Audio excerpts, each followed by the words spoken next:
NL West, we're now at the last division in baseball, and this is my highest peak team in the league. It's mine too. The Padres, 90 to 110 wins. This team could be legendary. It's right in front of us. Don't look too far. Don't. I'll take it a little I'll take it a little further. No, they could break the win record. that's what I'm saying. They could 100% This break team the is win disgusting. Record. I've never seen a team this good in my entire life. They're so good. Xander Bogaerts is like the 8th best player. They are so good. How is he the 8th best player? It's insane. It's ridiculous. The crazy thing about it too is that the pitching staff is gross. The hitting is gross. Well, they're gonna be the fielding is gross. They're gonna be disgusting. And then 20 games in, they're gonna get Tatis, who's maybe the best player in baseball. So it's great. Additions: Xander Bogaerts. Get a month into the season. They got Michael and then Wacha. You get your MVP. Michael Wacha, who was great for us last year. Mm-hmm. Seth Lugo, solid reliever from the Mets. Nelson Cruz, I think he's gonna have a sick year. I think he's gonna hit 25 bombs. That's the kind of guy who fits perfectly into that team. Even if you need to give him a day off once in a while, it'll be in your day off, hey, 8th inning, we're down by 1. Can you go hit? And then he just steps in and hits a nuke. Oh, he's going to be great for them. This team's insane. Another guy like that, Matt Carpenter. Yeah. He's there too. I don't understand how the league let them get this stacked. This is my favorite. People talking about the Phillies or the Mets or even a team like the Yankees or any other team. No one comes close to this collection of talent. And no one. They're one of my. They're probably my favorite team to watch. Honestly, they're going to win the World Series. I don't think they are my bet for the World Series. I don't think that's even a debate whether they'll make a run at the World Series.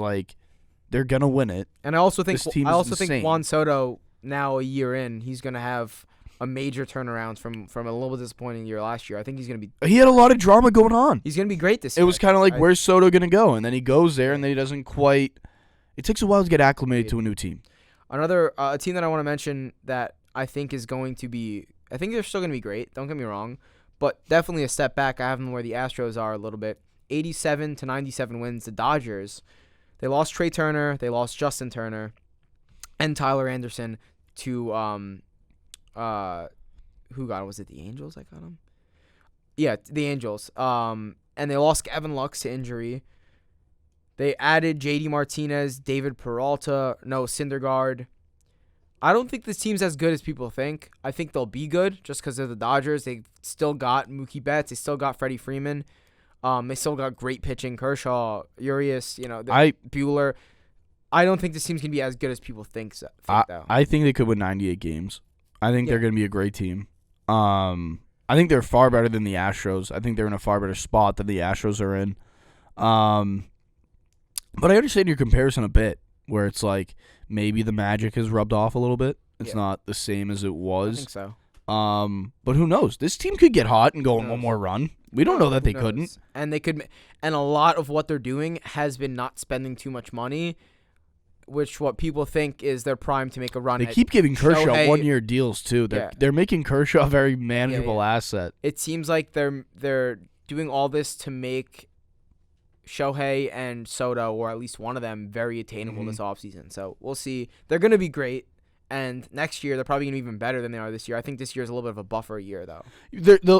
When your buffer year is 98 wins, you're pretty fucking good. Exactly. So, a team that I have, probably my biggest shocker to most people, I have the Diamondbacks from 78 to 88 wins. I think this team is good. I think they're a good team. I think they make a Guardian-esque jump.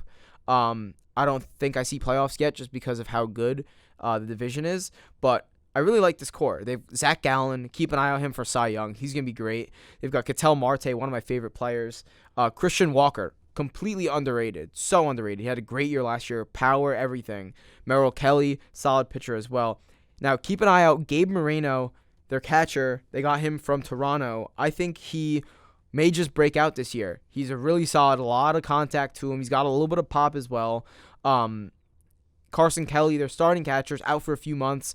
He's not Rookie of the Year eligible, Gabe Moreno, but he might be the best rookie to start the year coming in. I think he's going to be great in a great spot. They've got youth in Alec Thomas, Corbin Carroll. That's one of my Rookie of the Year picks. Gabe Moreno, as I just mentioned. Lourdes Gurriel Jr., which is the other Gurriel brothers' brother.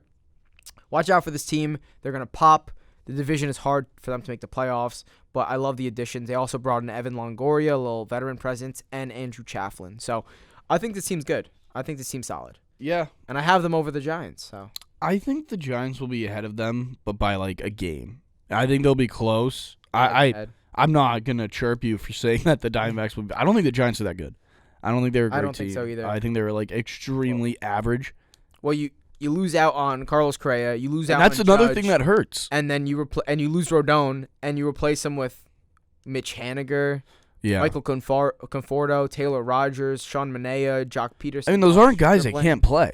Yeah, these are they're decent players. These are average to a little bit. These above are C+ players that are you're adding in to replace A+ talent. Yeah, that you would have had. Yeah, I think they take a step back.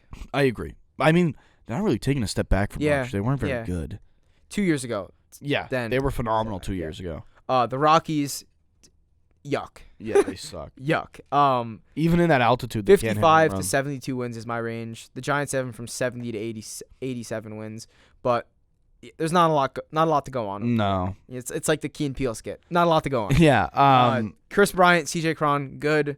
Not many great prospects right now. I think Zach Veen's pretty solid. I think this is another one of those divisions where you have your top two. You have your two at the top, and then there's a sizable gap. I mean, the D-backs are a good team. I'm not going to flame them. Yeah, like, they're a sleeper team. They have talent. If you want a dark horse team for the year, I agree with you. Yeah. It's honestly, it's them or Sox as the dark horse team to make the playoffs. Yeah. I think it would be them or the Sox. But at the same time, I think there's a sizable gap between the top two and the rest of that division. Yeah.